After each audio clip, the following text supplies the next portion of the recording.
Hi, this is JJ the Life Coach, and I have a question to ask you today of where are you sabotaging yourself in your life?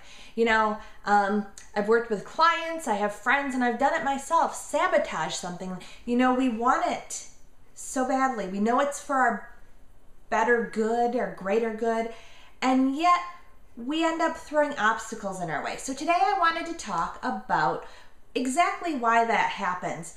As I've said before, stress is a very familiar feeling for us. Americans walk around stressed out 65 to 85% of the time. So those stressful feelings of impatience, frustration, tension, they are very familiar feelings. So what happens is that the other feelings become unfamiliar. Feelings like joy, peace, happiness, love, ease, just those really nice feel-good feelings, they become unfamiliar. Now, as I've said before, whenever we're stressed, we're in our primitive caveman portion of our brain.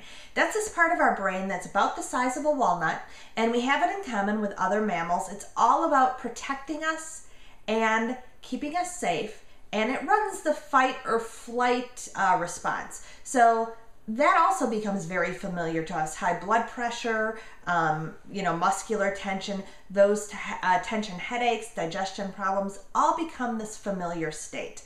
So what I have here is a little bullseye. I've used it a couple times before. It was created by my teacher, Rhonda Britton. It's called the Stretch, Risk, Die Continuum.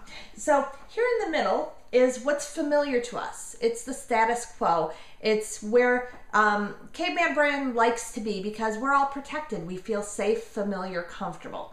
So for this scenario, we are feeling, when we are stressed, we're in this green area. It's a very familiar, safe feeling. Our other feelings start to move into these other zones. The yellow zone is a stretch. So this is a feeling that's a little bit unfamiliar. So maybe this is just feeling relaxed.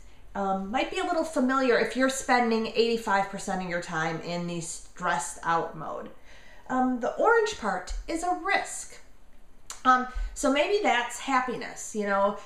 Happiness is more unfamiliar than relaxation. And then out here in the die zone, the red zone, way far away from this familiar area, maybe that's joy and ease and bliss. It's just so far out there you can barely see it. And so as we get further from this green area, the caveman brain kicks in more and more. So it doesn't want you to feel those unfamiliar feelings because they don't feel safe, they don't feel comfortable, they don't feel familiar anymore because you've been running the stress program so long. So what does this have to do with sabotage? Well, once you start feeling those unfamiliar feelings, the caveman brain is what kicks in and tells you, wait a minute, you're stepping over the line, you're stepping into the yellow border, you're stepping into the orange border, you're stepping into the red border.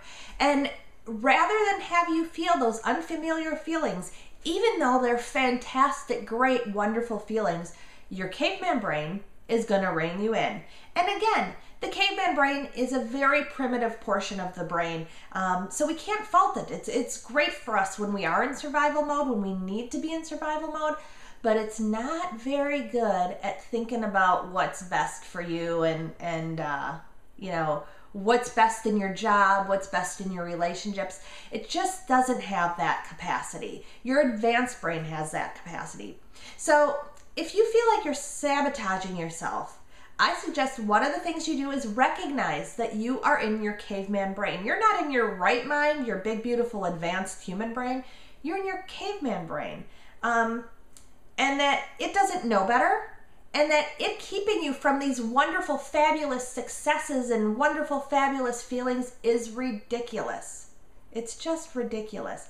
So just keep on moving into those other zones. Listen to your advanced brain, not your caveman brain, and let that carry you into the new zones so that they become familiar, because that's what retraining the brain is all about. It's about making those wonderful feelings, those successes, part of your familiar status quo world. So I'd love to hear some comments about where maybe you've sabotaged yourself and where you've had success in moving out of that stress mode, that familiar stress mode, and moved into some of the more wonderful, blissful feelings and successes. So thank you very much. Talk to you later.